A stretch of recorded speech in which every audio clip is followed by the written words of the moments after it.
J'ai enfin compris pourquoi je ne tenais pas mes objectifs sur la durée. Celui où la discipline ne suffisait plus. Deuxième partie. Les chroniques d'une meuf dans sa holiera. C'est la série où je te montre qu'on peut avancer dans sa vie et ses projets sans s'épuiser ni s'éterner. Pendant longtemps, quand je fixais mes objectifs pro comme perso, j'avais tendance à me comparer aux autres. Et je sais que je suis pas la seule.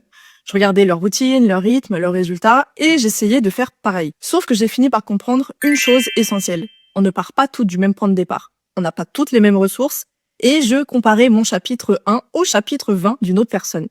Sauf qu'on n'est pas tout au même niveau, et il faut savoir l'accepter. Alors ce que j'ai compris, c'est que pour tenir dans la durée, il faut se fixer des objectifs réalistes en fonction d'où on en est vraiment et des moyens dont on dispose ici et maintenant. Par exemple, à une époque, mon objectif c'est de faire 10 000 pas par jour, tous les jours. Alors ça faisait des années que je travaillais assise derrière mon bureau avec à peine 2000 pas dans la journée. Et qu'en plus, je sortais d'un burn-out complètement épuisé. Forcément, là, le changement était trop brutal. Et notre cerveau, lui, il aime le confort et la sécurité.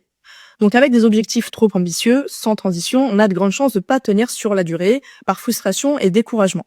Et puis je me suis dit, ok, je marche 15 minutes par jour, tous les jours, pendant un mois. Et ensuite, j'augmenterai à 30 minutes, etc.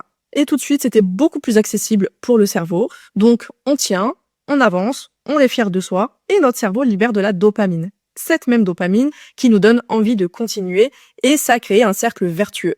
Plus on avance, plus notre système de récompense active, et c'est comme ça qu'on arrive à tenir notre objectif dans la durée. Et d'ailleurs, pour celles comme moi qui veulent tout de suite, Et qui se mettent une pression énorme par peur qu'un objectif trop petit ne suffise pas.